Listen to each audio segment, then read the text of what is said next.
It was quiet, too quiet for what was about to happen.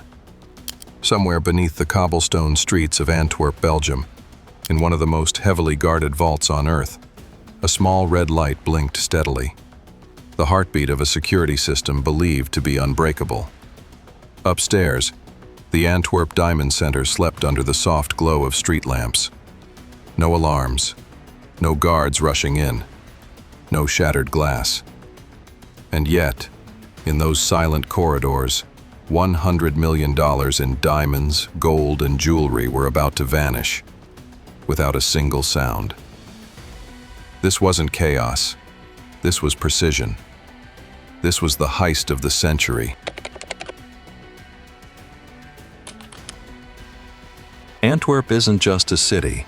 It's the beating heart of the global diamond trade. An estimated 80% of the world's rough diamonds pass through its narrow streets. Every building, every handshake, every locked briefcase hums with the weight of billions. At the center of it all sits the Antwerp Diamond District, a square mile of money, guarded day and night. Cameras, steel doors, armed patrols, biometric scanners.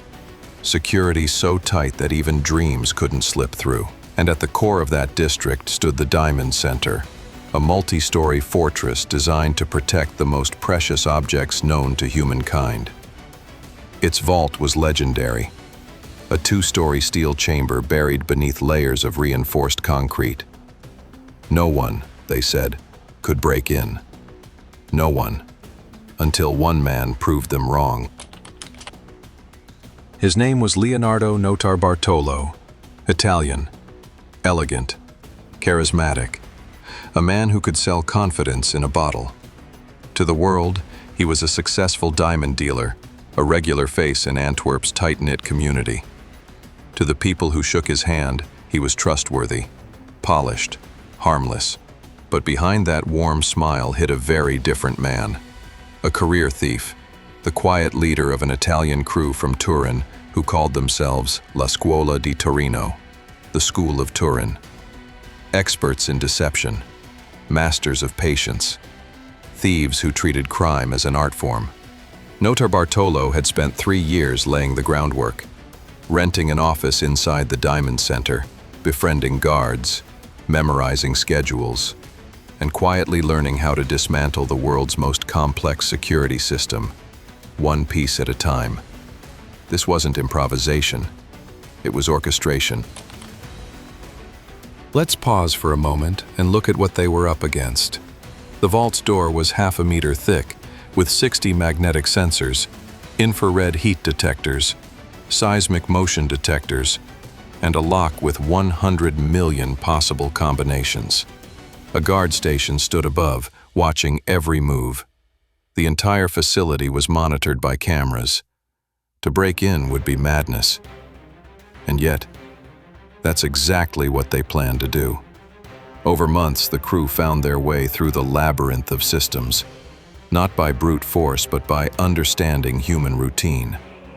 They discovered that the vault's cameras didn't record live footage, only snapshots every few seconds, that some guards skipped rounds after midnight, that a simple metallic spray, if applied to motion sensors, could blind them temporarily.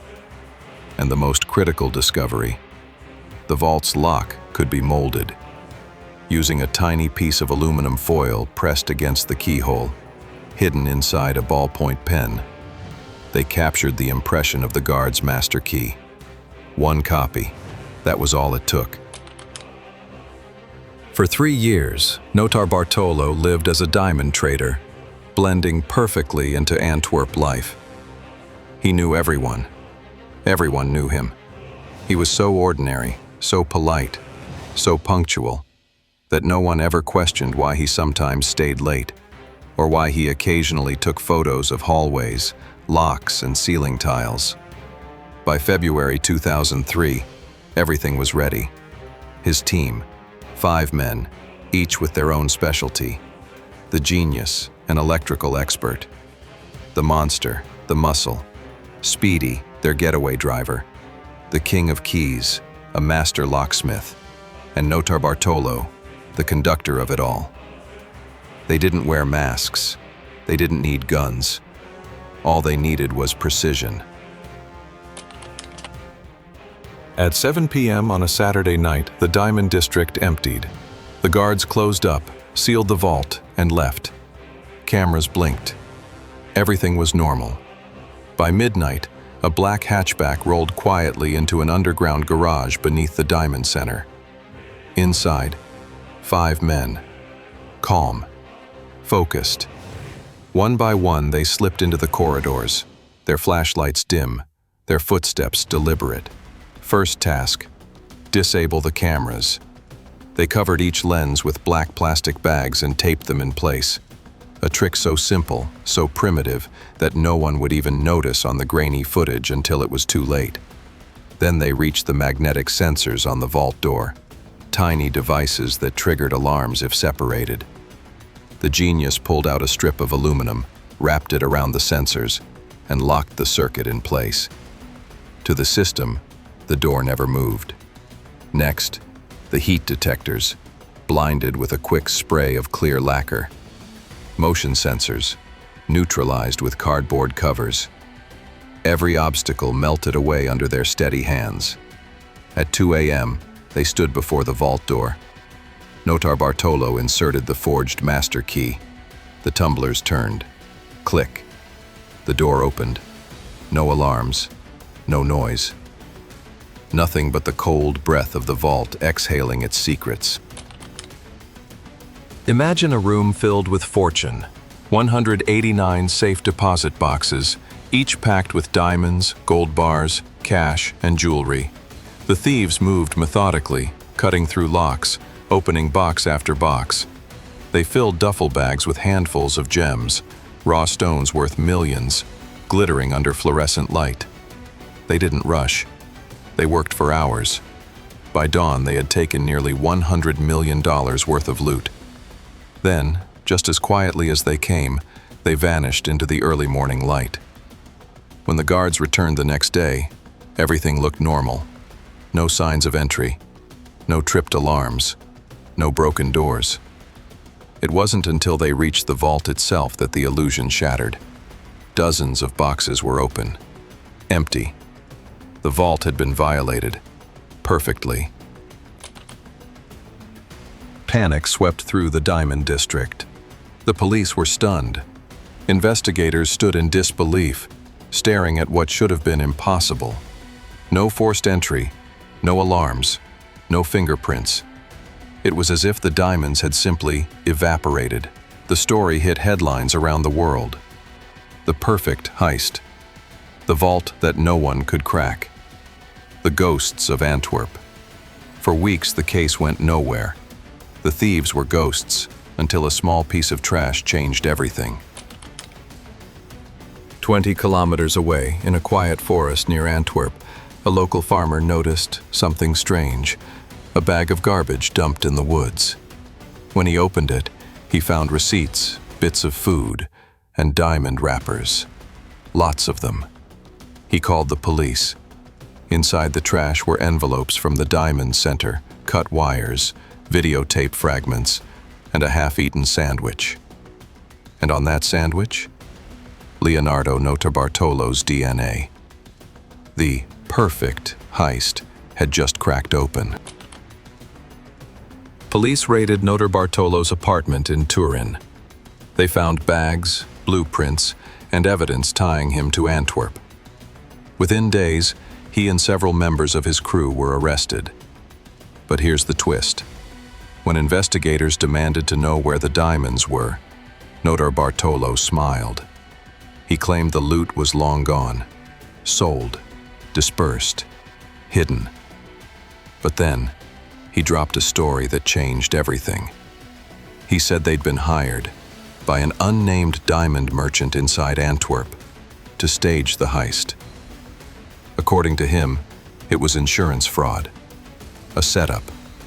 The merchant wanted his diamonds stolen to claim the payout, but after the job, he turned on them. Police couldn't prove it. The diamonds were never found, and the merchant's identity, still unknown. In 2005, Leonardo Notarbartolo was sentenced to 10 years in prison. Most of his crew vanished, some never charged. The diamonds, worth over $100 million, have never been recovered. To this day, not a single gem has surfaced. No sale records, no trace, nothing. Antwerp tightened its security, installed new systems, reinforced its reputation. But among thieves, the legend of the heist became myth.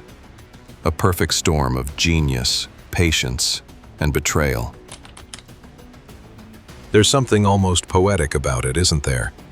A crime built not on violence, but on intelligence. A masterpiece of observation, timing, and control. The world calls it the perfect heist. But perfection in crime is an illusion. One sandwich, one careless moment. That's all it took to collapse an empire of precision. Still, the diamonds remain missing. And somewhere, out there, they glitter. Reminders of one February night when 5 men walked through steel and silence and made the world believe in the impossible. The Antwerp Diamond Heist wasn't about greed alone. It was about control. The human desire to prove that no system, no wall, no lock is truly unbreakable. Leonardo Notarbartolo didn't storm the vault. He studied it. He became part of its rhythm, until it trusted him enough to open. And when it did, the diamonds disappeared into the dark, and the world learned that sometimes the most dangerous weapon of all is patience.